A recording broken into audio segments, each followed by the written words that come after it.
നിങ്ങൾക്കറിയാം ലോക്സഭാ തെരഞ്ഞെടുപ്പ് പടിവാതിക്കലുണ്ട്. അപ്പോൾ തന്നെ കർഷക സമരം ശക്തി ആർജിക്കുന്നു. രാജ്യ തലസ്ഥാനത്തേക്ക് ഡൽഹി ചലോ എന്ന പരിപാടിയുമായി കർഷകർ ഇറങ്ങിയിരിക്കുന്നു. എന്നാൽ ഡൽഹിയിലേക്കുള്ള അവരുടെ മാർച്ചിനിടെ കർഷകർ ഒരു പോലീസുകാരൻ്റെ ദേഹത്ത് ട്രാക്ടർ കയറ്റി കൊല്ലാൻ ശ്രമിക്കുന്ന ഒരു വീഡിയോ ഇപ്പോൾ സമൂഹ മാധ്യമങ്ങളിൽ കാര്യമായി പ്രചരിക്കുന്നുണ്ട്. വൈറലാണ് ഈ വീഡിയോ.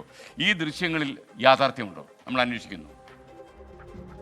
രാജ്യതലസ്ഥാനം ലക്ഷ്യമാക്കിയുള്ള കർഷകരുടെ പ്രതിഷേധ മാർച്ചിനിടെ ഒരു പോലീസുകാരന്റെ ദേഹത്ത് ട്രാക്ടർ കയറിയെന്നാണ് വീഡിയോ സമൂഹ മാധ്യമങ്ങളിൽ പങ്കുവയ്ക്കുന്നവരുടെ അവകാശവാദം.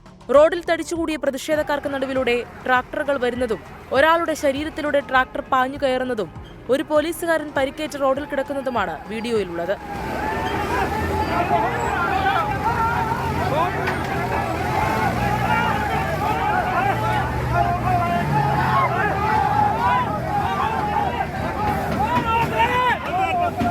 ഒരു യഥാർത്ഥ കർഷകൻ ഒരിക്കലും ഒരു പോലീസുകാരനെയും കൊല്ലില്ല.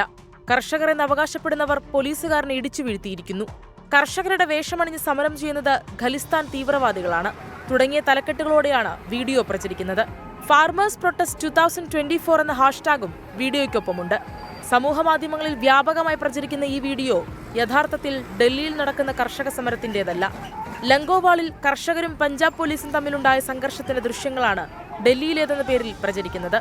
സംഘർഷത്തിൽ അലക്ഷ്യമായി ഓടിച്ച ട്രാക്ടർ കയറി കാൽ നഷ്ടമായ കർഷകൻ പിന്നീട് ചികിത്സയിലിരിക്കെ മരിച്ചു. ഒരു പോലീസുകാരന് ഗുരുതരമായി പരിക്കേൽക്കുകയും ചെയ്തു. ഇക്കാര്യങ്ങൾ ദൃശ്യങ്ങൾ സഹിതം മാധ്യമപ്രവർത്തകനായ ഗഗൻദീപ് സിംഗ് 2023 ഓഗസ്റ്റ് 21 ട്വീറ്റ് ചെയ്തിരുന്നു. സംഭവത്തെക്കുറിച്ച് സാംഗ്രൂർ പോലീസും സമൂഹ മാധ്യമങ്ങളിൽ വിവരങ്ങൾ പങ്കുവച്ചിരുന്നു.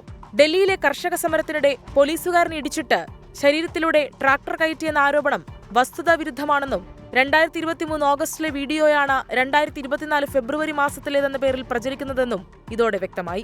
Fact check desk 24.